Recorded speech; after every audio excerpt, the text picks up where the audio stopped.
굿모닝. 성경이 말하는 축복, 주님과 동행함으로 누려지는 복으로 충만한 하루가 되시기를 바랍니다. 8월 17일 수요일 아침입니다. 오늘의 말씀은 레위기 26장 1절에서 13절까지입니다. 먼저 말씀을 읽겠습니다. 너희는 자기를 위하여 우상을 만들지 말지니 조각한 것이나 주상을 세우지 말며 너희 땅에 조각한 석상을 세우고 그에게 경배하지 말라. 나는 너희의 하나님 여호와임이니라. 너희는 내 안식일을 지키며 내 성소를 경외하라.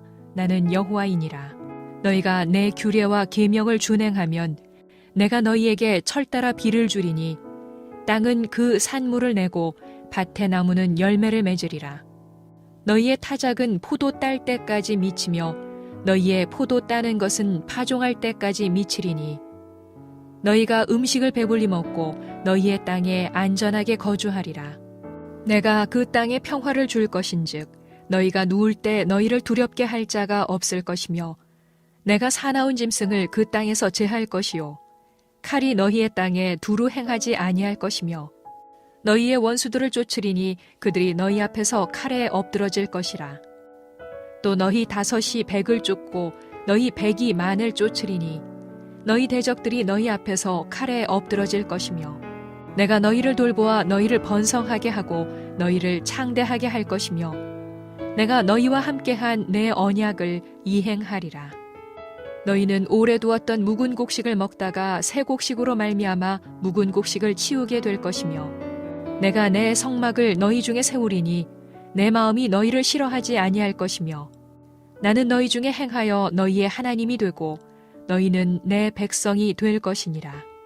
나는 너희를 애굽 땅에서 인도해내어 그들에게 종된 것을 면하게 한 너희의 하나님 여호와이니라. 내가 너희의 멍에의 빗장을 부수고 너희를 바로 서서 걷게 하였느니라. 젖과 꿀이 흐르는 가나안은 약속의 땅이지만 그 땅이 축복을 보장해 주지 못하며 그 축복이 자동적으로 이스라엘의 것이 되는 것도 아닙니다. 순종하려고 마음을 낮추는 백성만이 그 축복을 알아볼 수 있고 누릴 수도 있습니다. 순종하는 자에게 약속된 복이 무엇인지 말씀을 통해 살펴보겠습니다. 먼저 보아야 하는 것은 이 축복의 조건입니다. 26장 전체는 레위기 율법을 마무리하면서 언약에 순종하는 자에게 약속되어 있었던 축복, 그리고 언약의 말씀에 불순종하는 자에게 주어질 저주를 선언하고 있습니다. 언약에 근거한 계명은 반드시 축복과 저주를 동반하게 되는데 이는 고대 근동에서 나타나는 전형적인 양식입니다. 가장 중요하게 언급하는 것은 우상 숭배 금지입니다. 본문이 말하는 우상은 헛된 것, 쓸모없는 것인데 나무 등으로 조각하여 만든 것이든 신성한 기념비처럼 세우는 것이든 모든 형태의 우상이 금지됩니다. 또한 안식일을 지켜야 합니다.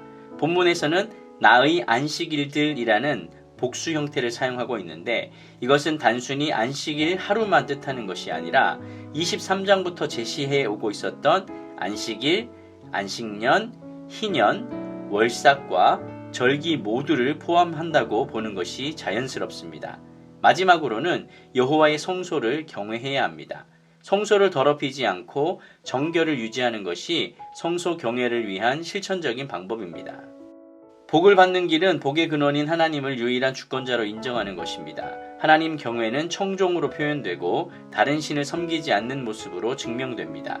우리가 구할 것은 복이 아니라 하나님이고 더 나은 조건이 아니라 믿음이며 기억할 것은 하나님만이 복의 근원이라는 사실입니다. 두 번째는 이 축복의 범위에 대해서 살펴보도록 하겠습니다. 만일 이스라엘 백성들이 하나님의 규례와 계명을 준행하면 약속의 복이 주어지게 됩니다. 준행한다라는 말은 하나님의 말씀을 따라 걷다 혹은 살다라는 의미입니다. 걷는 것과 산다는 것은 일회성으로 끝나는 일이 아니죠. 끊임없이 지속되어야 하고 끝까지 이어지는 그러한 행위입니다. 이는 하나님의 계명을 듣고 지속적으로 순종하며 살아간다라는 의미를 담고 있습니다. 순종하는 자에게 주어지는 4가지 축복이 있습니다. 그 중에 3가지를 먼저 살펴보도록 하겠습니다. 첫 번째는 물질적 번영과 관련이 있습니다. 만일 하나님의 규례와 계명을 따라 살면 땅이 그들에게 풍성한 복을 줄 것입니다. 이 풍성함은 때를 따라 내리는 비로 나타납니다. 이 비는 하늘에서 내리는 비지만 사실은 하나님께서 내려주시는 은총이죠. 소위 말하는 이른 비와 늦은 비입니다. 두 번째는 하나님이 주시는 평화입니다. 그들이 누울 때 그들을 두렵게 할 자가 없을 것이며 사나운 짐승을 그 땅에서 제할 것이며 칼이 그들의 땅에 두루 행하지 않을 것입니다. 이 모두는 하나님이 주시는 평화입니다. 대적들은 그 땅에 다시는 발을 붙이지 못할 것입니다. 세 번째는 이스라엘을 번성케 하여 자녀를 많이 주신다는 것인데요. 창세기 1장 28절 말씀과 유사하게 너희를 번성하게 하고 너희를 창대하게 할 것이다 라고 했습니다. 하나님의 명령에는 약속이 따릅니다. 그 순종에 따른 선물이 바로 복이 되는 것이고요. 이 복은 생명, 안식, 평화, 무엇보다 하나님과 관련되어 있고 삶의 특정 부분만이 아니라 삶의 전 영역에서 누려져야 하는 것입니다. 주님과 함께하는 것이 바로 복인 것이죠. 내가 복을 누리면 이웃에게도 복이 되고 내가 있는 곳이 바로 복의 장소가 되는 것입니다. 그것이 바로 선교가 되는 것입니다. 세 번째로 살펴볼 것은 아까 순종으로 주시는 축복 중에 세 번째까지 말씀드렸고요. 네 번째 이제 축복을 함께 나눌 텐데 이것이야말로 가장 최고의 복이 되는 것입니다. 그것은 뭐냐면 하나님께서 이스라엘 백성들 가운데 임재하신다는 사실입니다. 하나님께서 그 백성들 한가운데에 거하실 것이며 마음으로 그들을 싫어하시지 않으실 것입니다. 하나님은 그 백성들 가운데 거니시며 동행하실 것입니다.